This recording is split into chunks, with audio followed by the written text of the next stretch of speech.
from the notes of an old sailor, one of the kind who knew the sea the way most people know the lines on their own palm, who spent an entire lifetime among waves, salt wind, and storms that could swallow a ship without a trace. On that run, we were heading from Havana to Charleston on a small cargo vessel. Nothing fancy, nothing special, just steel, rope, and routine. One more trip across the Atlantic, one more stretch of open water where the world feels too big and too quiet. And then, without warning, the ocean fell under a darkness that didn't feel natural. There was no thunder, no rain, no flash of lightning ripping through the sky. It wasn't even the normal kind of night.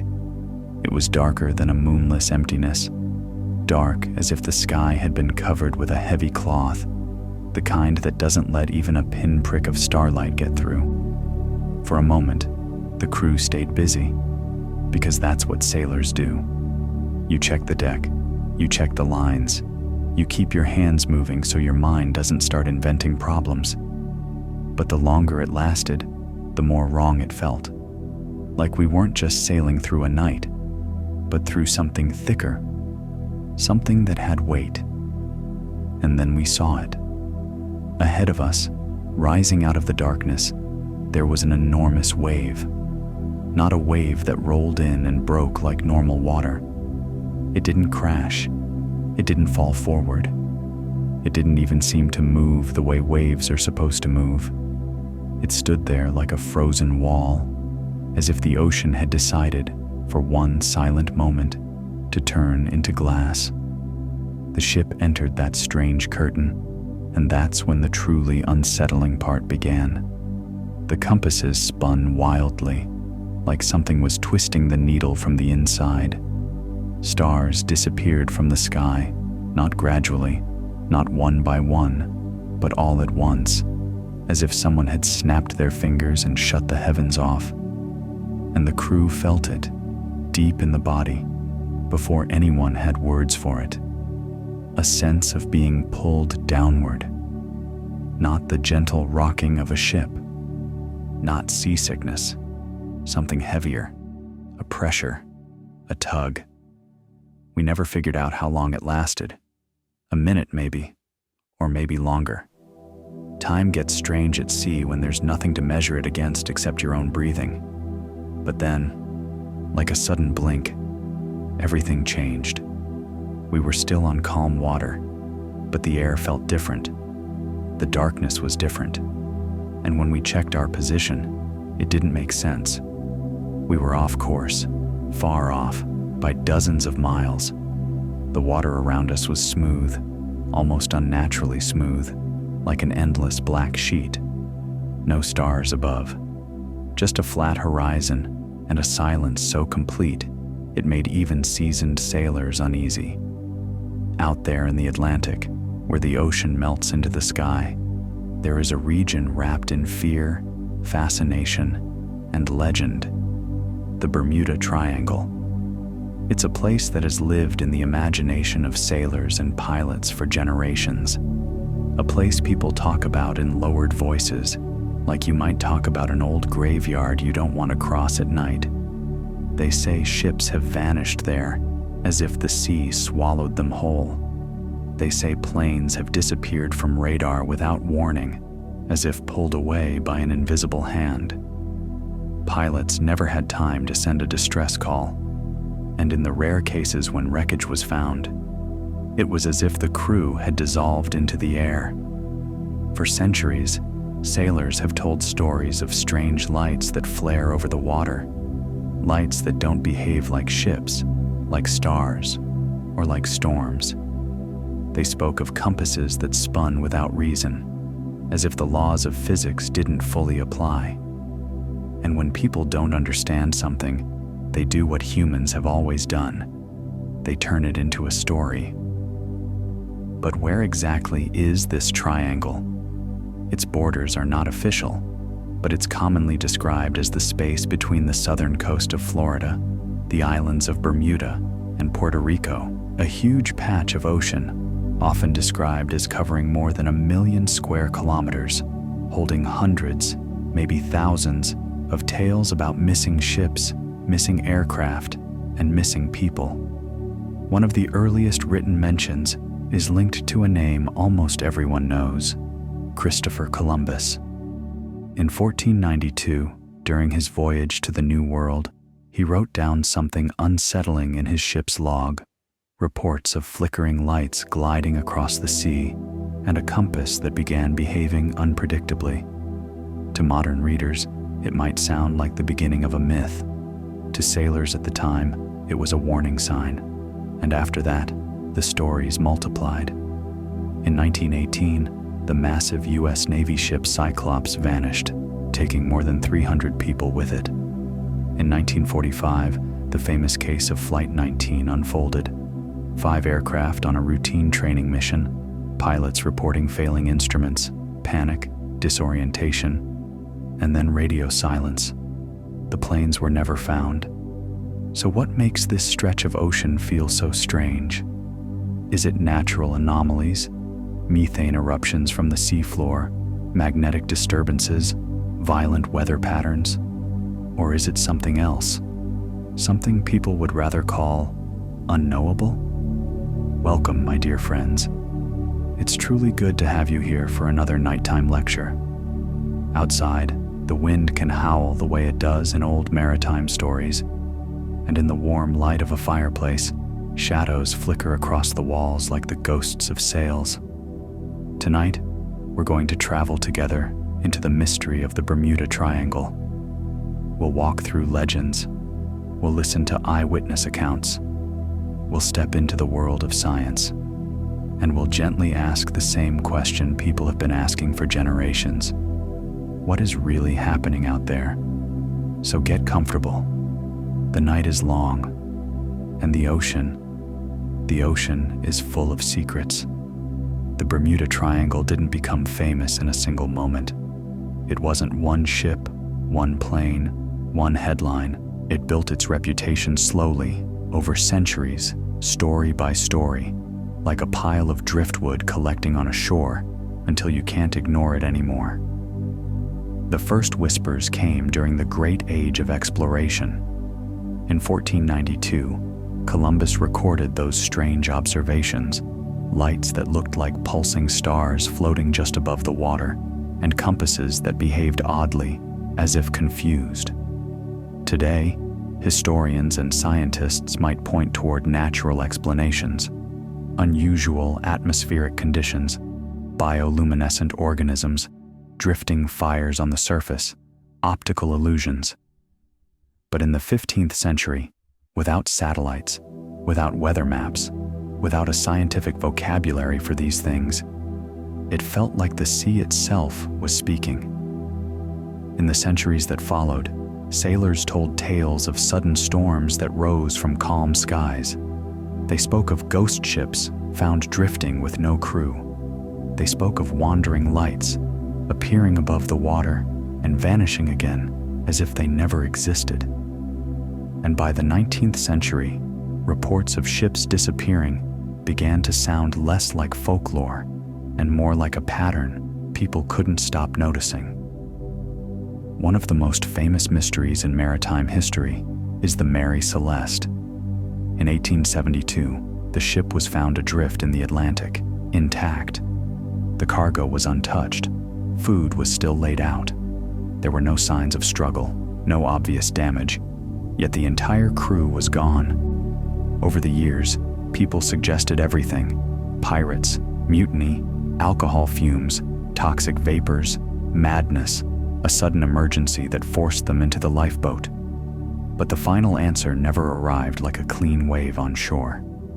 The ship became a symbol of the ocean's ability to keep a secret.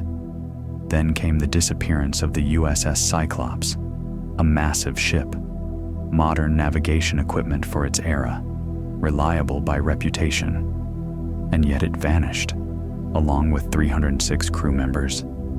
The last message didn't mention anything unusual, and then the signal cut out.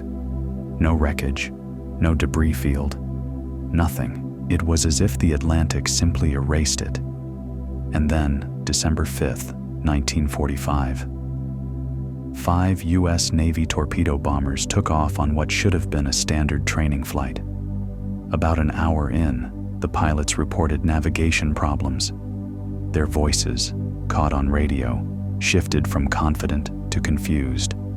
The squadron leader's words became infamous. "We don't know where we are. Everything is strange. Even the ocean doesn't look the way it should." Then the radio went dead. A rescue seaplane sent to find them also disappeared. That day, 27 people vanished, and not a single confirmed piece of aircraft debris was recovered. For believers, it was proof that something beyond weather and error was at work. For skeptics, it was a tragic example of how fast things can go wrong over open water.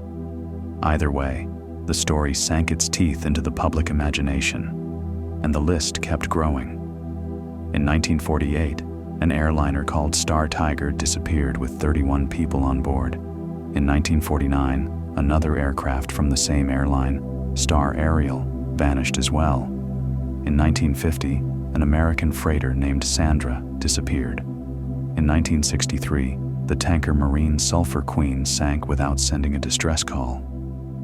In 1971, a Puerto Rico Air National Guard squadron was lost, and the aircraft were never found. And it wasn't only ships and planes. Radio operators reported sudden interference, signals dropping out, odd sounds in the airwaves. Navigation instruments sometimes produced chaotic readings or shut down altogether. Each report by itself might be brushed aside, but together they built something powerful, a legend with teeth. In 1964, journalist Vincent Gaddis popularized the name the Bermuda Triangle, describing it as a zone of mysterious disappearances.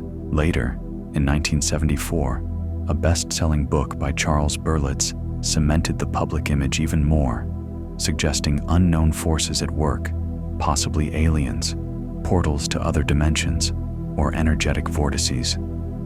But as often happens with sensational stories, later investigations showed that many details were exaggerated. Some missing ships were found elsewhere. Some aircraft losses had known causes. But those corrections didn't sell as well as the mystery. And even if some stories were inflated, many cases still feel unresolved, at least emotionally, at least culturally. Today, the Bermuda Triangle is not just a spot on a map. It's a legend, one that keeps stirring the minds of travelers, researchers, and romantics. So let's try to look behind the curtain. Let's explore the explanations, both scientific and strange. For years, scientists have studied the Bermuda Triangle with one goal: to find rational explanations for the disappearances of ships and aircraft. And among the most popular scientific hypotheses, 3 come up again and again: methane releases from the seabed, magnetic anomalies, and the powerful influence of ocean currents. Each of these theories has some scientific grounding, and each could explain part of what people report in this region. One of the most compelling ideas involves methane deposits hidden beneath the ocean floor. Studies suggest that deep under parts of the Atlantic, there are huge reserves of methane hydrates, methane trapped in a crystalline structure with water, under high pressure and low temperature. Under certain conditions, like underwater earthquakes or shifts in temperature, these hydrates can destabilize and suddenly release enormous bubbles of gas. And here's the key: if a ship passes through water that becomes saturated with gas, the water's density changes. In simpler terms, the ship loses buoyancy. The ocean stops holding it up the way it normally would. A vessel could sink rapidly, potentially without leaving much debris floating on the surface. Scientists have even demonstrated the basic effect in controlled settings, showing that small model ships can sink in water saturated with gas. It's easy to imagine how terrifying such a scenario would be at sea.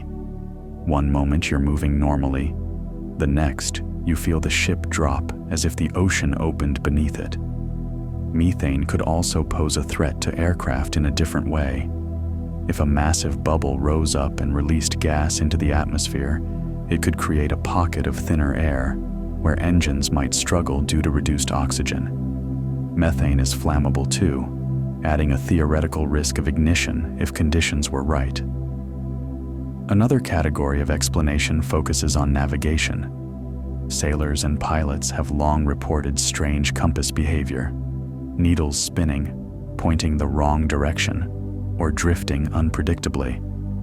Where could that come from? Scientists note that Earth's magnetic field is not perfectly uniform. There are regions where magnetic variations can occur, and some researchers suggest this area has unusual magnetic disturbances compared to average conditions. There's also a concept that can confuse navigation, especially in earlier eras when crews relied heavily on compasses, the difference between true north and magnetic north. In some areas, that difference is small, and in others, it's large. A crew that doesn't account for it, especially under stress, with bad weather, poor visibility, and limited instruments, can end up off course quickly. And local geology matters too. Iron-rich deposits in Earth's crust can influence magnetic readings in specific locations. Sudden shifts in the magnetic environment could contribute to navigation errors, and in severe conditions, even a small error can lead to catastrophe. The third major scientific factor is the ocean itself, especially the Gulf Stream. The Bermuda Triangle lies in the influence zone of one of the most powerful currents in the Atlantic. The Gulf Stream carries huge masses of warm water from the Caribbean toward the North Atlantic, moving fast enough to function like a river in the ocean. In the script's terms, it can reach speeds up to around 9 kilometers per hour. Strong currents do more than move water. They can contribute to sudden weather changes. They can help form storms. They can create swirling patterns, rough seas, even waterspouts. And they can explain something that often fuels the mystery: missing debris. If a ship breaks apart or an aircraft goes down, the Gulf Stream can carry wreckage far away from the accident site, making search efforts feel like chasing a ghost. And sometimes, whirlpools and violent local conditions could pull smaller vessels under, leaving few obvious traces. The ocean can erase evidence faster than most people realize. So science offers possibilities. But the Bermuda Triangle isn't famous because of careful, reasonable possibilities. It's famous because of the stories that reach beyond reason. There are alternative explanations, no less gripping, kept alive by eyewitness reports, rumors, and the simple fact that we still don't fully understand everything the ocean can do. Some believe there are portals in that region, doorways into other dimensions. Others claim ancient technologies still sleep beneath the waves, remnants of Atlantis. And some think the anomalies are caused by something not human at all, extraterrestrial presence. These ideas can't be proven in a standard scientific way, but they also can't be erased from the public imagination because they fit the emotional shape of the mystery. They give a story to the silence. One of the most famous of these speculative ideas is the theory of wormholes, hypothetical tunnels in space-time. The concept is linked to Einstein's equations in theoretical physics, and it's often explained with a simple image. Imagine space-time like a sheet of paper. A wormhole would be a shortcut. Fold the paper and punch through, instantly connecting 2 points that would normally be far apart. Supporters of this theory argue that in the Bermuda Triangle, the normal laws of physics might break down, creating sudden tunnels, time slips, and distortions. Pilots and sailors have reported seeing strange cloud formations, tunnel-like vortices, and unnatural flashes of light. There's even a story referenced here about a pilot named Lot, the transcript is unclear, who claimed he flew into a cloud tunnel, lost time, about 30 minutes, and briefly vanished from radar. Whether these reports are misunderstandings, exaggerations, or something genuinely unexplained, science has not confirmed such events as real wormholes. But the stories persist because they're vivid. They're the kind of thing you don't forget once you've heard it. Another layer of speculation involves military experiments. One of the most enduring legends is the so-called Philadelphia Experiment of 1943. According to rumor, the U.S. Navy attempted to make a destroyer, often named the USS Eldridge, invisible to radar using a powerful electromagnetic field. The story claims something went wrong. The ship disappeared and reappeared elsewhere, and the crew suffered terrifying consequences. In this narrative, the connection to the Bermuda Triangle is indirect. Some suggest that experiments involving electromagnetic fields could have damaged the fabric of space-time in certain regions, leaving behind instability, rips or fractures that occasionally open and swallow ships and planes. Again, this is not scientifically confirmed, but it's part of the mythology people associate with the triangle. And then there's the idea of underwater alien bases. It's a theory that feeds on decades of UFO reports in the region. The script mentions a striking claim.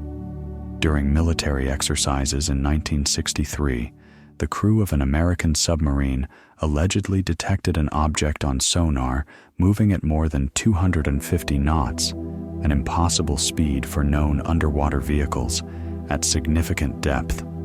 It also mentions fishermen off Cuba in 1997 seeing a huge glowing object rise from the water, hover, and vanish. And it references 2009 satellite detection of anomalous signals from the Atlantic seafloor in the Bermuda Triangle area. UFO researchers interpret such stories as signs of advanced technology hidden beneath the waves, technology capable of interfering with navigation or even capturing ships and planes, moving them elsewhere.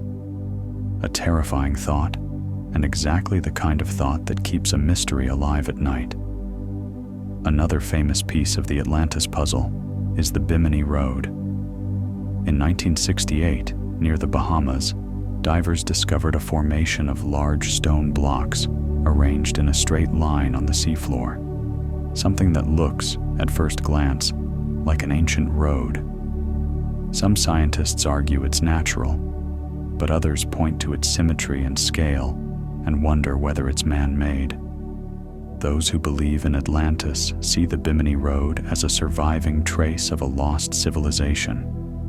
They talk about the age, about 12,000 years in the script's telling, and ask whether it matches the mythic timeline of Atlantis's fall.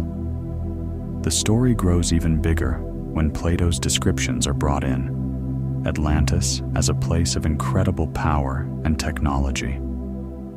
In the more mystical versions, Atlantis wasn't just advanced, it was powered by crystals, by unknown energy systems that generated strong electromagnetic fields.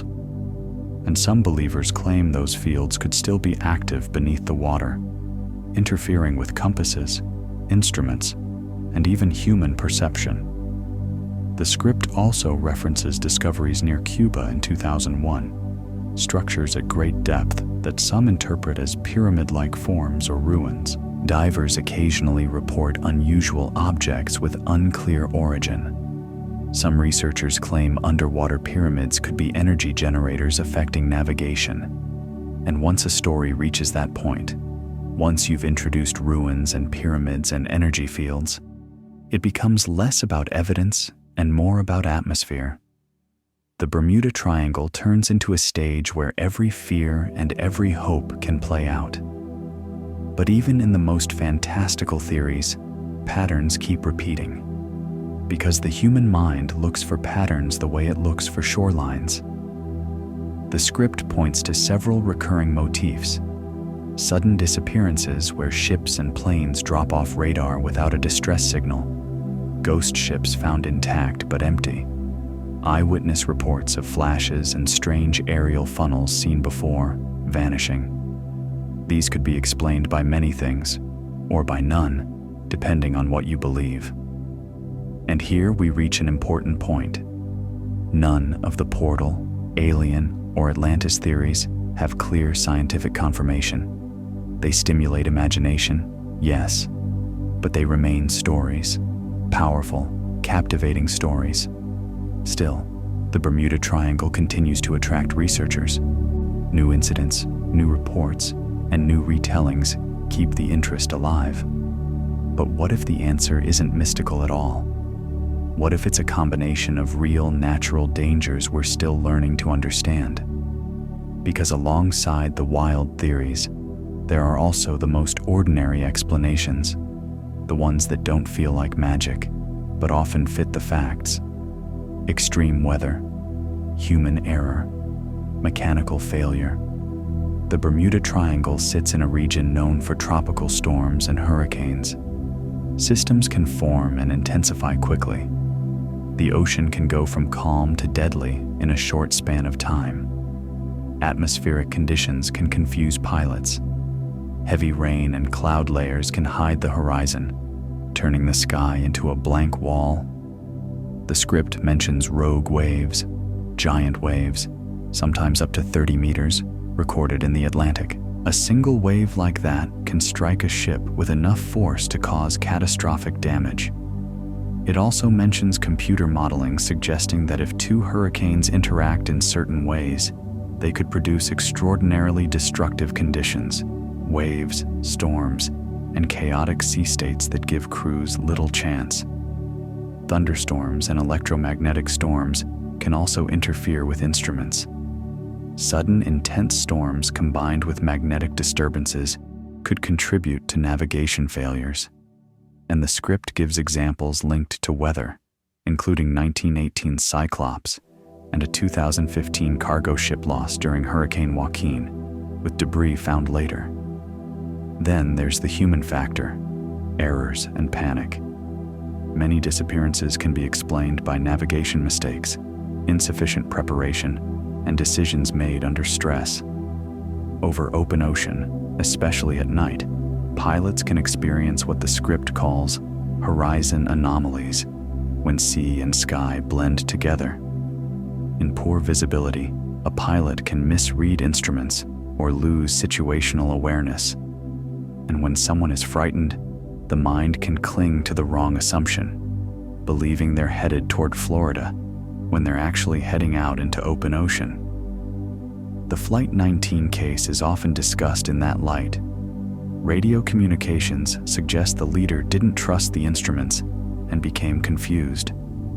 A chain of small mistakes can end in a large tragedy when fuel runs low. Technical failures also matter. Older aircraft with faulty navigation systems, ships weakened by corrosion, engines that fail at the wrong time. These are not dramatic explanations, but they're common. The script references issues like fuel miscalculation and malfunctioning navigation systems, and it mentions Marine Sulphur Queen's reputation for danger due to corrosion risks.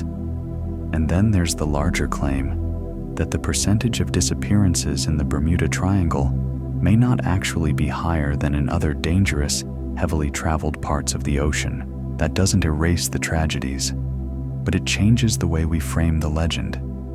Because the Bermuda Triangle is not the only region with stories like this.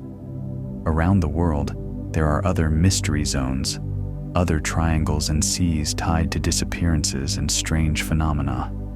Off the coast of Japan, there's the so-called Devil's Sea, sometimes called the Dragon's Triangle. The water there is described as restless, and legends claim ships vanish as if they dissolve into air. The script mentions stories tied to a Mongol fleet under Kublai Khan, and later, a research vessel lost in the same region, with fishermen reporting flashes, ghost ships, and whirlpools.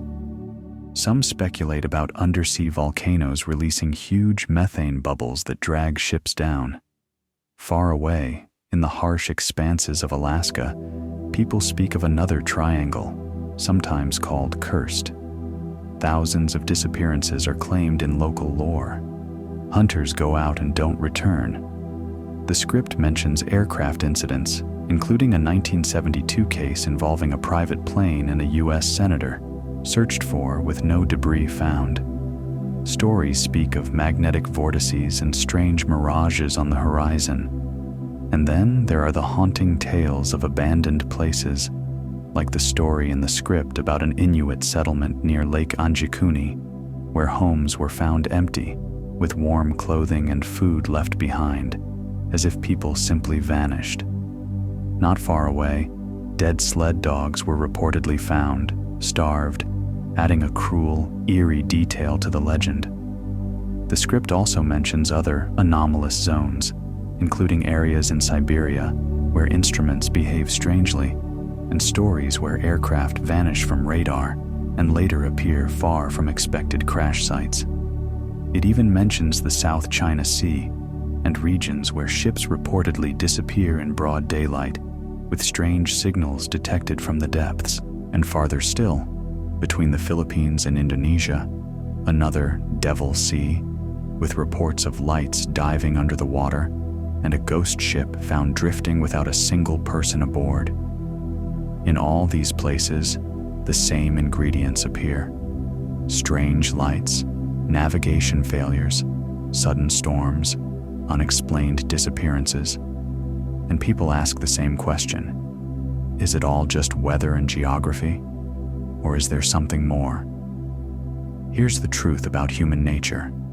People want mystery. People want the world to feel bigger than schedules, bills, and ordinary explanations. Mystery gives the mind a sense of wonder, and sometimes even comfort. The idea that there's something out there beyond logic, beyond routine, beyond the plain and predictable. Since ancient times, humanity has tried to explain the unexplainable through legend and myth. When knowledge was missing, supernatural explanations filled the gap. Thunder as the anger of gods, disease as a curse, missing ships as victims of sea demons. Even today, in an age of science, people still reach for mystical explanations when something doesn't make sense to them. The script suggests one reason is evolutionary. The human brain is built to look for connections, to find patterns, because in the wild, that kept our ancestors alive. If you heard a strange noise in the dark, your instincts told you it might be danger, even if it was only the wind. That same instinct can push people to see hidden meaning in coincidences. And mysticism can also offer hope. When disasters happen, when people vanish, when tragedy strikes, rational explanations can feel cold or even terrifying because they imply randomness and helplessness. For many, it feels easier to believe in secret forces than to accept that accidents can be caused by simple mistakes and bad luck. History offers many examples of mysteries that turned out to be less mysterious than they first appeared. The script mentions an 1897 story from Aurora, Texas, where a strange flying object reportedly crashed, and people claimed an alien body was found, until it was later revealed as a hoax aimed at attracting attention. It also mentions the so-called Curse of the Pharaohs, after the discovery of Tutankhamun's tomb in 1922, deaths that fed a story of ancient magic, though later explanations pointed toward infections and mold in sealed spaces. UFO stories, abductions, and encounters. Many can be traced back to misidentification, misunderstanding, or deliberate myth-making. The script references the Roswell incident in 1947, where UFO rumors spread worldwide before later explanation connected it to a secret balloon project. It mentions other legends too, like the Loch Ness Monster, myths that survive because people want them to survive. And it points out how even historical mysteries, like the man in the iron mask, were once surrounded by sensational claims before historians pieced together a more ordinary identity. Even the Mary Celeste itself, so often treated like a supernatural case, has been approached with more practical explanations over time, including the idea that the crew abandoned ship in a small boat and died at sea. People love mysteries because mysteries make the world feel alive. Legends, myths, and conspiracy theories become part of culture, a way of expressing fear of the unknown, a way of giving a shape to chaos. And often, if you look closely, behind the fog of mysticism, there's a more grounded truth. The Bermuda Triangle, in that sense, is not only a geographic region, it's a cultural phenomenon. From the moment the first disappearance stories became popular, the triangle took root in mass culture. Books, films, documentaries. The image of the triangle formed as something dangerous, mysterious, and almost alive. The script describes how this myth was built by writers and media. In 1964, Vincent Gaddis published a piece sometimes translated as The Deadly Bermuda Triangle, gathering stories of ships and planes disappearing. He expanded it into a book. Then came the sensational bestseller era, especially the work of Charles Berlitz, a marketer and storyteller who knew how to give material a dramatic edge. His book spread worldwide, translated into many languages, sold in huge numbers. In the 1970s and 1980s, films appeared, and documentaries too. Television networks produced countless segments. Even when a show tried to debunk the myth, it still amplified it, because putting a camera on the mystery keeps the mystery alive. Tabloids fueled the fire as well, publishing sensational stories about disappearances, unknown forces, and eyewitness accounts. And where attention goes, money follows. Who benefited? Writers who sold books, media outlets that sold headlines. But perhaps the most interesting winners were tourism companies, offering cruises and excursions through the Bermuda Triangle, selling the thrill of passing through the most mysterious route on Earth. That's the strange truth.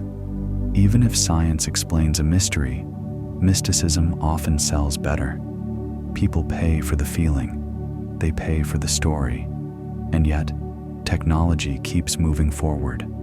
Satellites monitor weather and shipping. Underwater drones explore ocean depths, mapping areas with high precision.